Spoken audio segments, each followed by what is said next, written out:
Termina este curso con el nombre del capitán Hugo Rafael Moncada Gómez, 200 subtenientes, 163 hombres, 37 mujeres, 197 colombianos, 03 panameños. Por armas, bueno, tenemos una relación por armas. De las comunidades de donde provienen estos 200 subtenientes, hombres y mujeres: campesino 11, desplazados 20.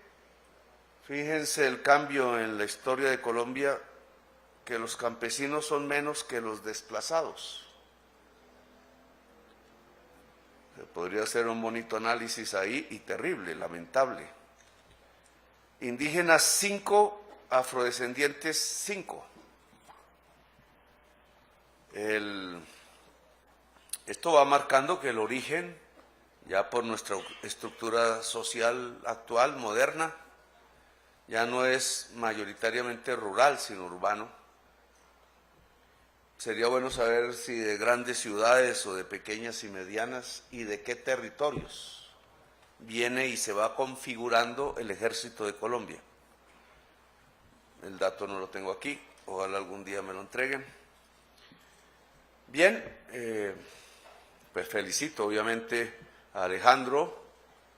No es fácil ser el primero, le decía. A veces cuando uno es el primero se le convierte en una prisión ser el primero durante toda la vida. Y a veces hay que saberse escapar de esa esclavitud. Lo puede atenazar a uno hasta el punto de que se dañe la vida y termine uno sumergido en la soberbia. Y la soberbia no es buen consejero tampoco. Él ya tendrá su carrera por delante, le he deseado la mejor de las suertes. El hecho de ser primero en el curso inicial, como cuando uno hace el bachillerato también, marca. Eso no es un caso más, un hecho anecdótico, un momento de alegría o de orgullo para él y la familia cuando se pone una medalla de ese estilo, sino que marca por toda la vida. Marca en principio para bien. Bueno, entonces ayer estábamos en el Tarra. Tarra es una región en guerra. Catatumbo, norte de Santander, haciendo algo que me parece también importante analizar, y para sus análisis militares. Siempre hay que hacer análisis militar. Un militar no es simplemente un hombre o una mujer que sabe usar las armas. Hay toda una ciencia para eso, muy matemática. O que logra tal sensibilidad que sabe cuándo no usar las armas. Tema más difícil todavía, que ha estado en prueba durante estos años en muchos hechos que nos han ocurrido en el país, sobre todo al frente de la lucha contra el narcotráfico. ¿Cuándo no usar un arma? Se ha aprendido mucho a tal punto que el nivel de popularidad, de favorabilidad, según encuestas de las dos instituciones, Ejército y Policía Nacional, más difícil en la Policía Nacional, dado que siempre está al lado permanentemente de la ciudadanía, expuesta a ella y al servicio de ella, sube permanentemente.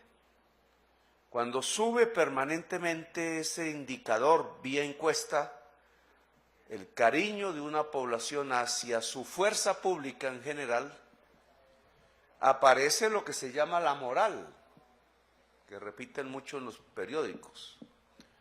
La moral es ni más ni menos la capacidad que tiene uno de hacer sacrificios por los demás. No es fácil. Y en una sociedad de esta época de la historia mundial es más difícil, porque lo que nos están enseñando es lo contrario, que solo hay que sacrificarse por sí mismo y no pensar en los demás. Y aquí la fuerza pública, por definición, esa es su característica central, es un sacrificio por lo demás, que la gente, antes que nada, la gente del pueblo, de nuestro pueblo, y es la naturaleza, es el territorio, es el aire, es una bandera, pero las banderas son símbolos de la gente. Detrás de cada símbolo, llámese bandera, escudo, etcétera, insignias, lo que está es la gente y nunca hay que olvidar eso. Si se defiende una bandera es porque se defiende una gente. Y en este caso, lo que hay que defender es la gente de Colombia.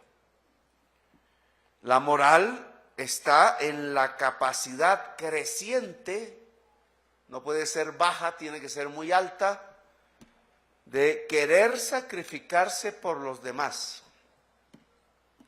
Ya sabemos a qué punto llega ese nivel de sacrificio, que puede extinguir la vida. Esa moral depende es del amor, de nada más. No tiene que ver con los indicadores de conocimientos técnicos, etcétera. No tiene que ver con las matemáticas. Tiene que ver con el amor, que es un sentimiento, y es el amor de uno hacia su patria, sabiendo que la patria es la gente, y es el amor de la gente hacia uno. Uno se desmoraliza si siente que la gente dejó de amarlo. Y entonces, como institución, la encuesta mide el grado de amor. Y el grado de amor por la fuerza pública en este gobierno ha subido. No es que atrás haya sido baja, pero sí venía de capa caída. Y entonces subirla es un éxito y eleva la moral. Esa es la definición exacta de elevar la moral. Aquí hay 3 panameños, ciudadanos de Panamá, que me llama la atención. República del Caribe, que fue de la Gran Colombia y fue parte de la República de Colombia. Y siempre ahí tenemos unas tensiones porque la historia nos puso separados. Pero sí sería bonito que el Ejército Nacional, a través del análisis militar, desde la óptica militar, pudiera sacar un libro algún día que nos dijera por qué Panamá no es de la República de Colombia. Porque tiene que ver con el ejército también. En 1903 ya existía el nuevo Ejército Nacional. Recordemos que la fase histórica del Ejército de Colombia tiene 2 y un interregno dificilísimo en donde no había Ejército Nacional. El primero es el Ejército Libertador.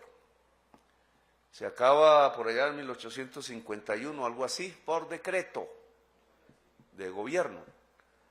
Y ese decreto de gobierno fue motivado porque el general supremo del Ejército Libertador, indígena y presidente de Colombia, José María Melo, no hay cuadro de él en el Palacio de Nariño, está olvidado, quisieron que se olvidara el general.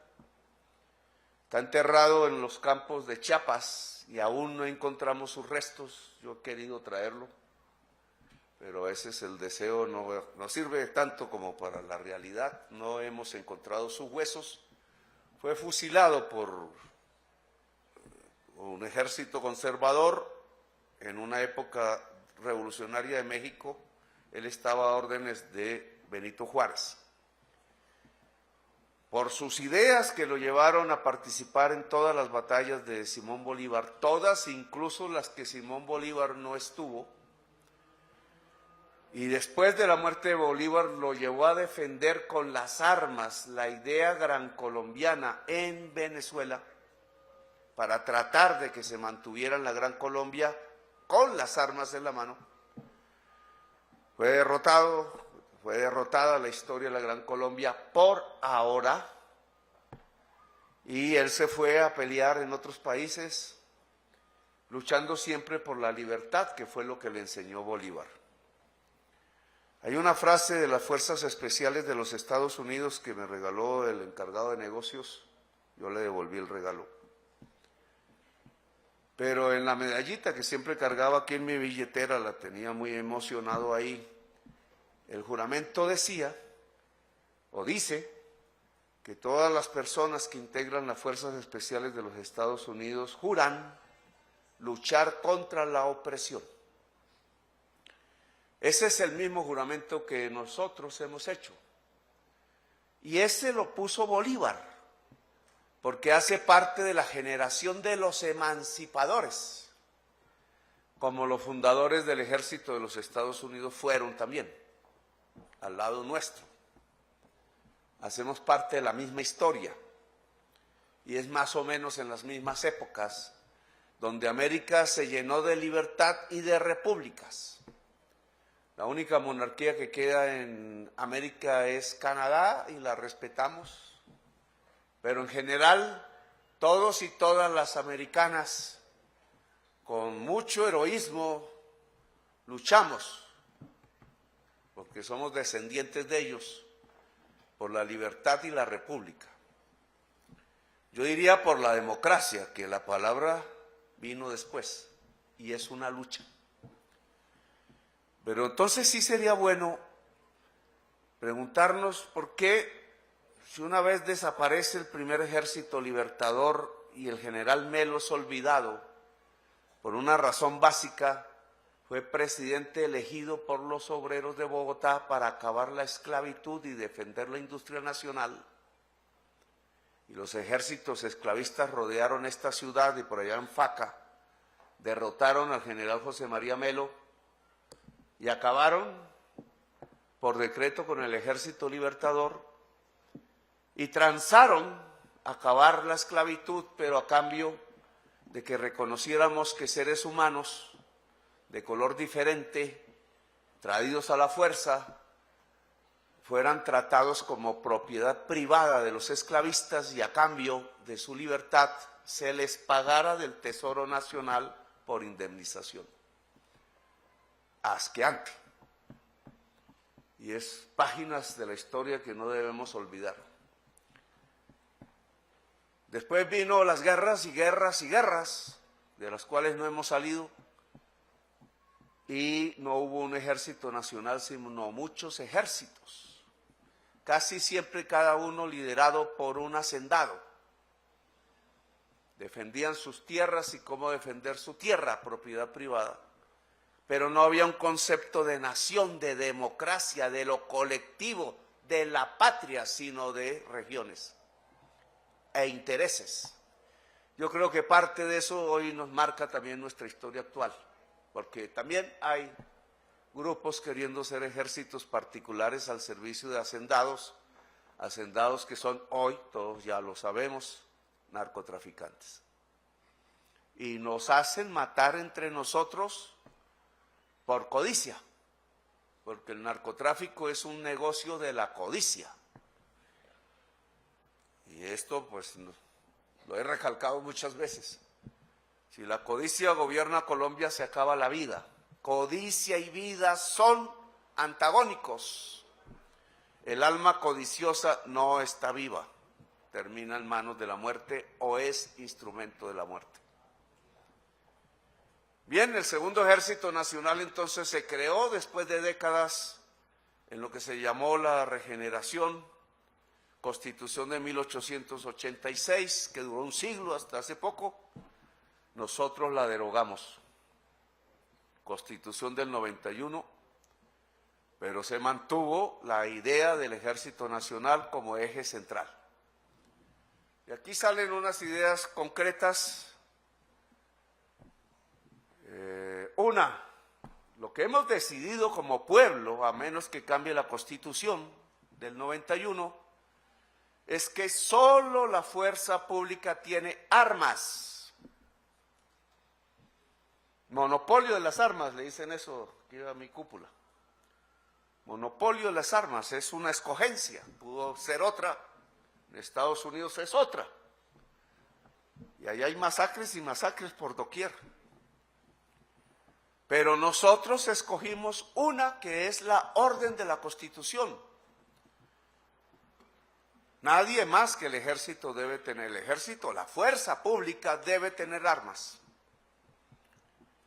Se hace una excepción hacia las compañías de seguridad privada. Un periodista, y debo hablar de eso aquí porque tiene que ver con oficiales del ejército y con el ejército, llegó a insinuar que entonces nosotros estamos usando las compañías de seguridad privadas para el crimen. Las compañías de seguridad privada, no todas, obviamente, no la mayoría, sí están siendo usadas para el crimen, pero no fue en este gobierno. Data desde la época en que se crearon las Convivir. Las Convivir fueron armadas en 20,000 armas oficiales por la Superintendencia de Industria. ¿De qué? De seguridad. De seguridad. Nunca, ni una pistola de esas 20,000 armas retornó al Estado. Ojo con eso. ¿Dónde están esas armas? Viejas sí están, pero ¿dónde están? Año 93, por allá, la fecha exacta no la encuentro. Es decir, esas armas entregadas por el Estado armaron al narcotráfico en Colombia. Ustedes no pueden deliberar, pero yo sí. Entonces hago estas frases porque tienen que ver con la violencia. El Estado creando el empoderamiento del crimen. Con esas armas, ¿cuántos soldados mataron? ¿Cuántos campesinos humildes murieron? 90,000, dice la Comisión de... 90,000 campesinos, dice la Comisión de la Verdad. Ayer en el Tarra entregué el primer modelo de la cartilla que se repartirá a todos los millones de estudiantes de los colegios públicos de Colombia, en todo el país, resumiendo el informe de la Comisión de la Verdad. Señor almirante, Cubides, como jefe de las fuerzas militares, usted debería, es una orden mía, repartir esas cartillas a cada soldado y policía de Colombia. Soldado de todas las armas. Porque es bueno, no que nos quedemos ahí pensando en el pasado, porque entonces nos fregamos, no salimos adelante y nos hundimos en depresión, tristeza, y sale odio de ahí. Y el odio es mal consejero, el peor de todos. No podemos abrigar odio en el corazón. Pero sí debemos saber la historia. No se puede olvidar. El olvido no es, el perdón sí es, porque nos toca perdonar. Y ser perdonados también. El perdón social, una vez me sacaron, uy, Dios mío, sufrí una semana de ataques en la prensa porque puse una tesis de un filósofo francés que nació en Argelia, pero no voy a hablar de filosofía porque los aburro y hay que irse de vacaciones. Entonces, el perdón social, pero el perdón social no es posible sin conocer y reconocer los hechos, y eso lo llamamos verdad. Y entonces yo les proponía que estudiemos alguna comisión en la universidad, la historia de por qué Panamá no es parte de la República de Colombia. Con el respeto de los ciudadanos panameños que aquí hacen parte de este curso, que también es bueno investigarlo. Yo estuve en Bocas del Toro, fronteras con Costa Rica, lindo lugar, en el Caribe. La gente de allí me saludó todo con amor, aman a Colombia. No sentí lo mucho ahí de la dirigencia, pero se llevaban la bandera de Colombia con mucho orgullo en el pecho. Yo creo que hay un sentimiento allí recóndito en nosotros y en ellos de nostalgia por no estar juntos. ¿Qué nos separó Cuando yo fui a Bocas del Toro hace unos meses, iba con una sola intención. Allá hay una fosa común donde hay colombianos de nacimiento de la actual República de Colombia, ciudades que están hoy aquí en la República de Colombia, muertos, caídos en combate. Eran los generales y oficiales de uno de los ejércitos, porque ya dije que había muchos, pero era el ejército liberal que buscaba democracia. El ejército del general Rafael Uribe Uribe, asesinado cuando era el único senador liberal a machetazos a la salida del Congreso de Colombia, aquí en el centro de Bogotá, solo porque quería extender la educación pública al conjunto de Colombia. Historia, pero esa historia tenemos que reconocerla. Allá se reunieron liberales como él, de todas las islas del Caribe. Estaba la gente que luchaba por la independencia de Cuba, Nicaragua, Jamaica, Costa Rica, un general mexicano, siempre olvido el nombre, tengo que escribirlo en mi mano. ¿Cómo es? Catarino, se llama el general. Catarino Garza, pues, Catarino Garza. Acordémonos en internet, ahí vemos rápido si me equivoqué. Ese general del Ejército de México estaba en Texas cuando Texas era México.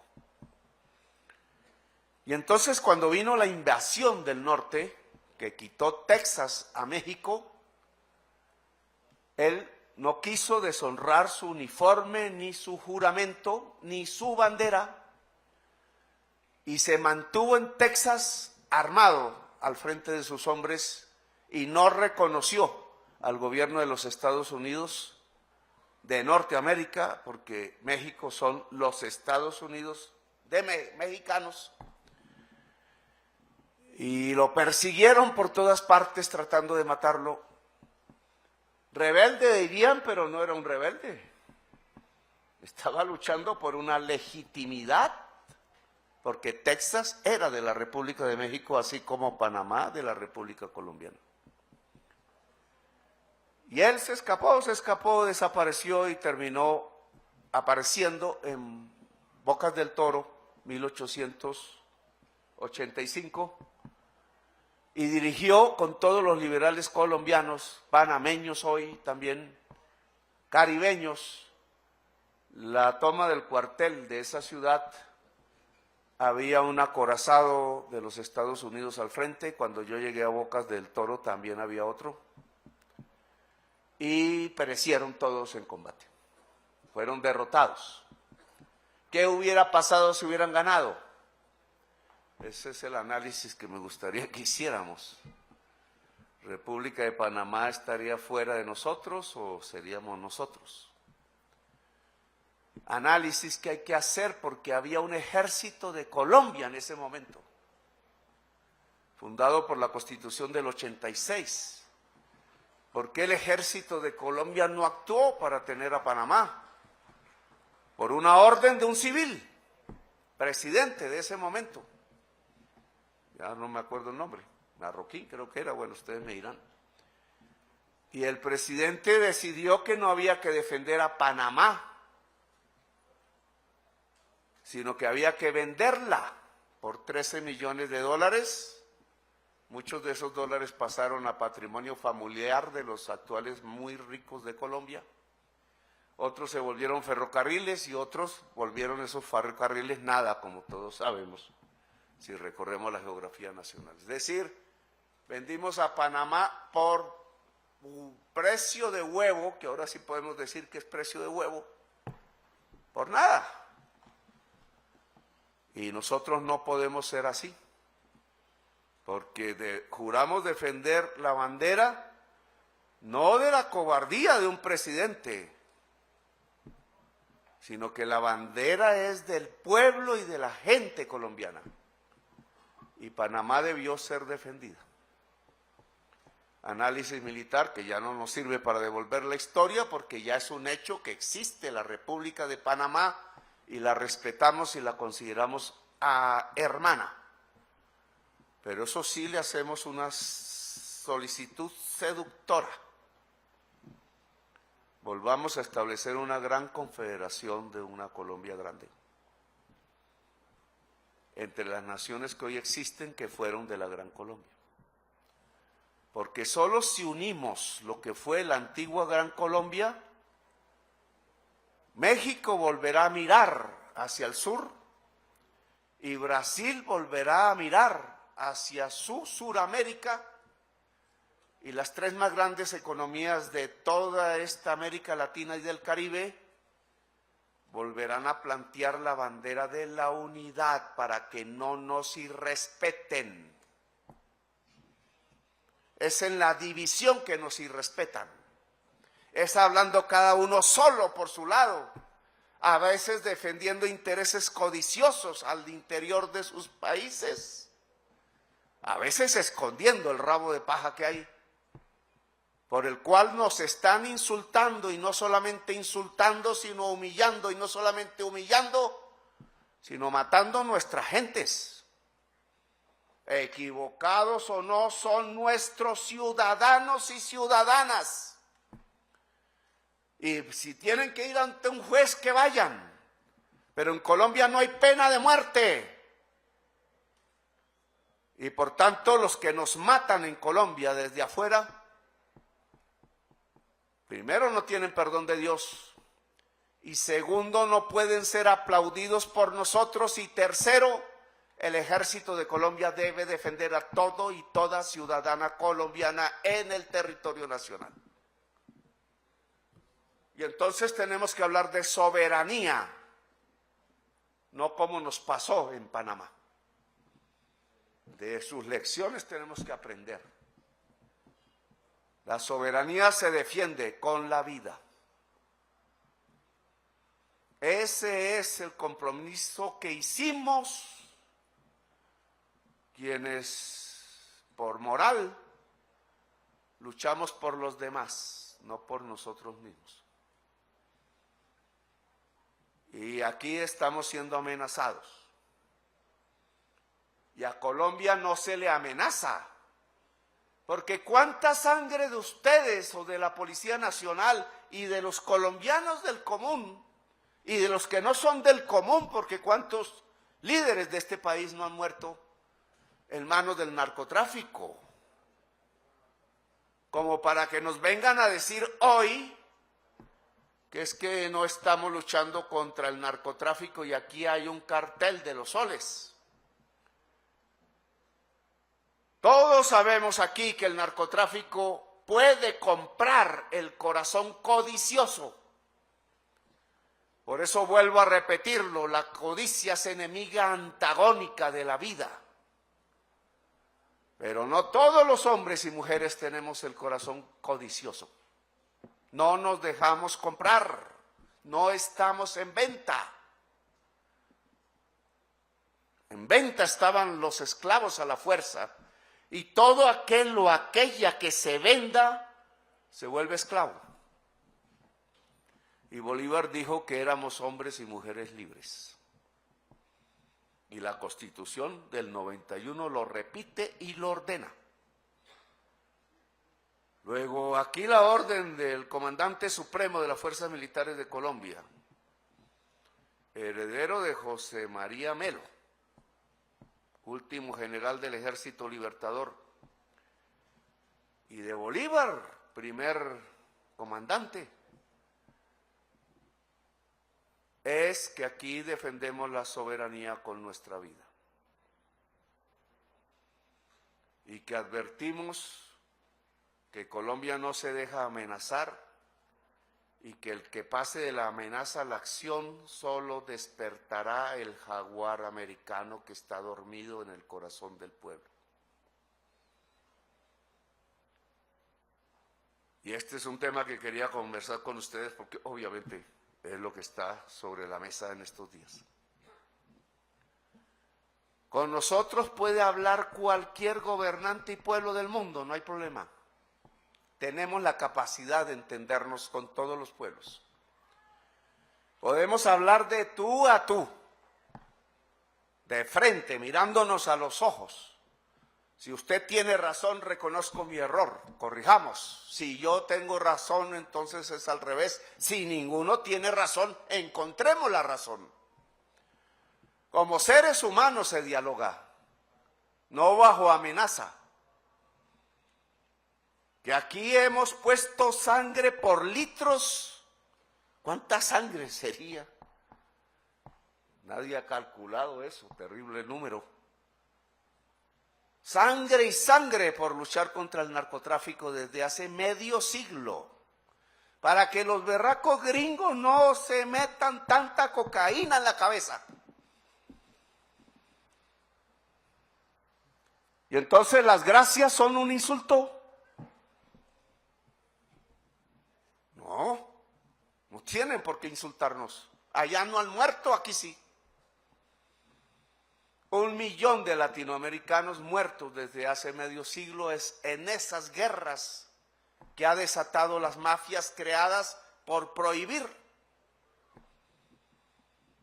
Y entonces han empoderado a las mafias, así como hizo la Superintendencia de Seguridad cuando entregó 20,000 armas a los narcotraficantes más grandes de esa época bajo el manto de unas mal llamadas convivir. Cuando hablaba de las armas, almirante Cubides, es que yo creo que nosotros tenemos que hacer caso a la Constitución. Debe disminuir al máximo la venta de armas a los civiles. Eso tiene que desmontarse, almirante. Porque esas armas, todos sabemos, por los malos softwares, a veces malos adrede, por la falta de control de sociedades premodernas, no cotejan bien entre Superintendencia de Seguridad y la Oficina de Control de Armas. Y entonces, en el embolate de estas últimas décadas hay 60,000 armas perdidas. 60,000 es como para armar un ejército. No se sabe, pues, puede que 20,000 de las que ya hablé sean parte, pero hay otras 40,000 perdidas. Y están por ahí y están matando soldados. Ya hay una estadística, hicimos la experiencia, almirante, de probar en los hechos criminales cuántas armas que se capturan son de las que se han entregado oficialmente. Y es un porcentaje alto. No tengo el número ahora. El superintendente tiene que darlos. Pero entonces, lo que estamos aquí evidenciando es que el Estado está creando y potenciando el crimen. Y eso se hace de diversos caminos, pero uno de ellos es que estamos armando los criminales. Y eso se da, no porque es una decisión pública, una ley o algo, sino porque se van por los caminos de la venta de armas y de la autorización legal de armas en Colombia. ¿Qué hacer con las empresas de seguridad privadas? Buen tema. Que tienen que depurarse completamente. Ayer el Congreso de Colombia, y le agradezco, aprobó el tratado contra el mercenarismo. Ninguno de ustedes, entrenados, capacitados militarmente, capacitadas, con dinero público del pueblo de Colombia, puede usar esos conocimientos para ponerlos al servicio no del pueblo, sino de narcotraficantes en Colombia o en el exterior, o en guerras que no son nuestras. Ahí están los videos de los muchachos en Ucrania, tratando de salir y no los dejan, son esclavos.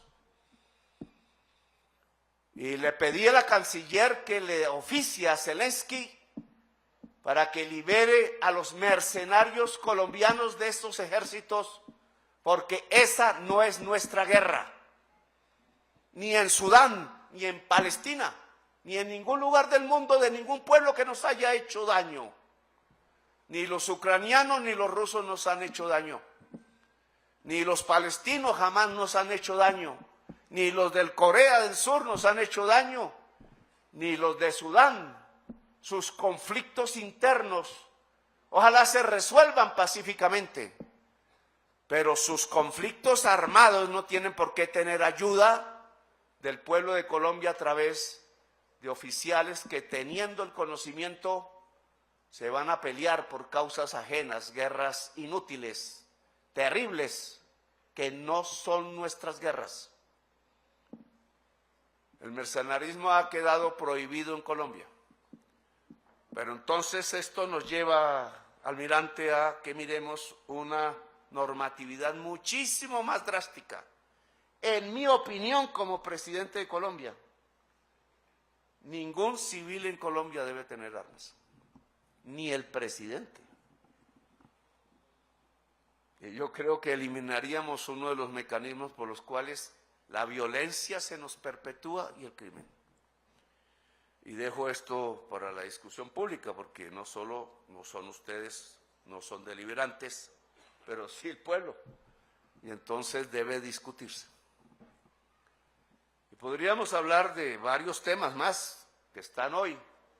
Hemos hablado del tema de posible amenaza y bombardeo.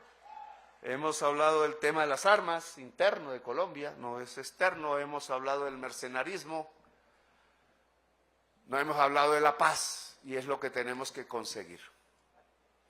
Y ojalá esta generación de subtenientes, 200, que aquí salen ya, nos ayude en su carrera con los problemas que habrá en la Colombia futura, mayores o peores, no sabemos, ojalá menores que los que hoy tenemos, y vayamos por una senda correcta para construir la Colombia grande.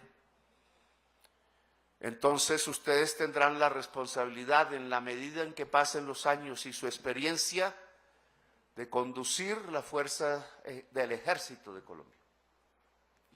Ojalá más amante del pueblo y un pueblo más amante de su fuerza.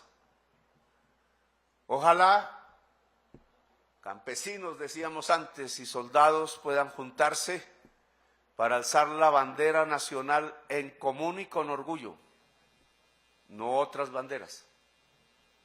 Ya hoy Colombia es más de ciudades, y ojalá entonces las juventudes urbanas y rurales de Colombia, civiles, puedan unirse a las uniformadas y abrazarse con amor de verdad y alzar la gran bandera de Colombia, que es la que representa a todo nuestro pueblo, y una idea de futuro, una gran democracia, una gran nación, una humanidad dirigida por el ejemplo, por la seducción, por el amor.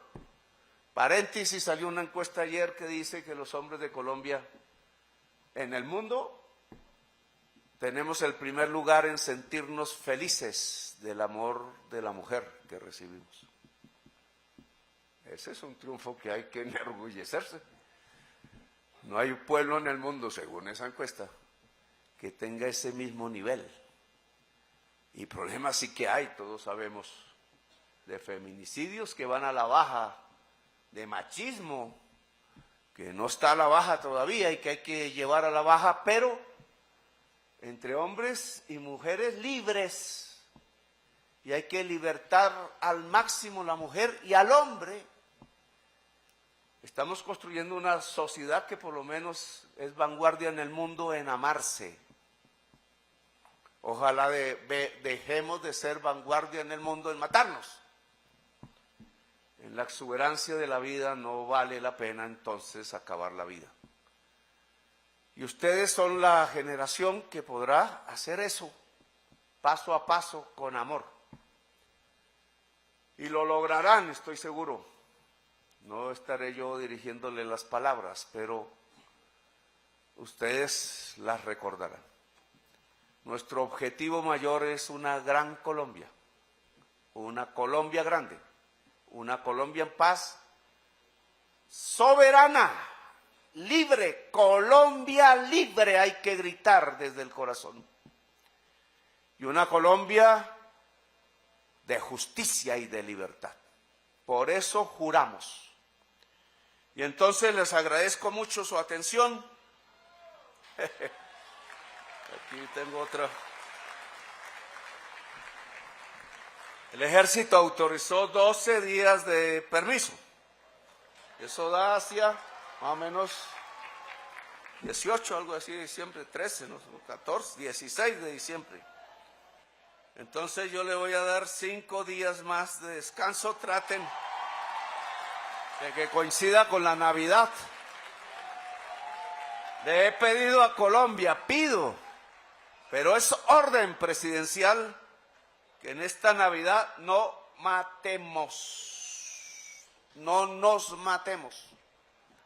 Una Navidad en paz a todos ustedes, una Navidad de amor a todas ustedes. Que la paz y el amor nos permitan construir este sueño de la Colombia grande, del país de la belleza, de la Colombia potencia mundial de la vida. Muy amables, gracias por escucharme.